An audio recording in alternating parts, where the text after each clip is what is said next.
Live from the campus of Washington and Lee University, this is a Channel 18 Rockbridge News Update. Welcome to the Rockbridge Report Live News Update. I'm Bryn McCarthy. President Trump's pick, Neil Gorsuch, for a vacant Supreme Court spot is facing some tough questions today about his independence from the president, questions he answered emphatically. One of my Democratic colleagues said it is important to know whether you are a surrogate for President Trump or for particular interest groups. Are you? No. Gorsuch answered questions raised by Republican Senator Lindsey Graham today on day 2 of his confirmation hearing. When asked what would happen if the president reinstated waterboarding, Gorsuch said no man is above the law. President Trump is heading to Capitol Hill to meet the Republican House caucus. He's expected to pitch the Republican plan to replace Obamacare after changes to the bill came through last night. CNN's Suzanne Malvo reports. We're going to negotiate, and it's going to go to the Senate and back and forth. The end result is going to be wonderful, and it's going to work great. President Trump ramping up pressure on House Republicans ahead of Thursday's vote on the American Health Care Act. Thursday is our chance to end Obamacare and the Obamacare catastrophe. The GOP revealing last-minute tweaks to the bill overnight, hoping to appease both conservative and moderate Republicans who are on the fence to get the 216 votes needed for the bill to pass. Every change we make conforms to the Senate rules, which we have to play by. Now the bill allows states the option of receiving federal Medicaid funding as a block grant instead of a set amount per enrollee, something conservatives have been asking for.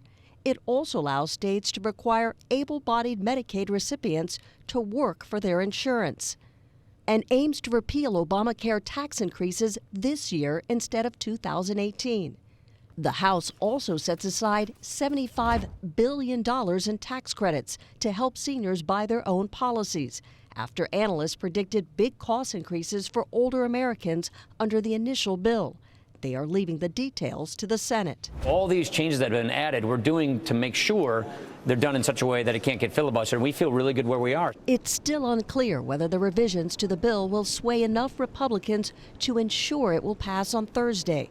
During Monday's closed-door meeting, the White House arguing to conservative lawmakers that the time for negotiation on the bill is over.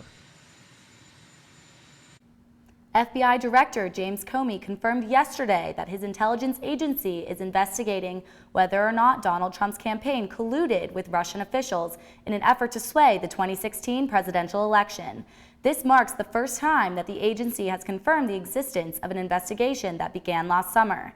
Comey declined to answer questions about the scope of the investigation, nor did he answer questions on whether the probe has turned up evidence that Trump associates worked with Russia. I have been authorized by the Department of Justice to confirm that the FBI, as part of our counterintelligence mission, is investigating the Russian government's efforts to interfere in the 2016 presidential election.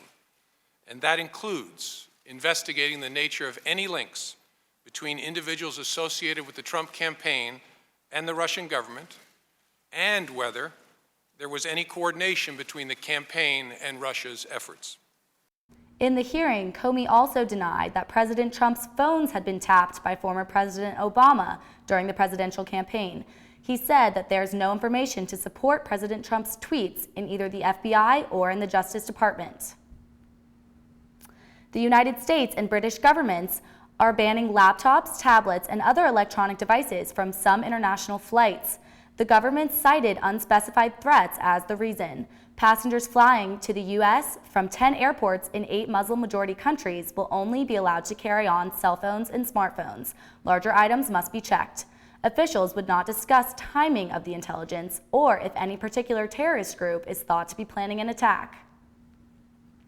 Virginia Commonwealth University men's basketball coach Will Wade will make the jump from VCU to Louisiana State University following another successful season for the Rams. In addition to a spot in the Atlantic 10 championship game, Wade led his team to 2 NCAA tournament appearances during each of his 2 years as VCU's head coach.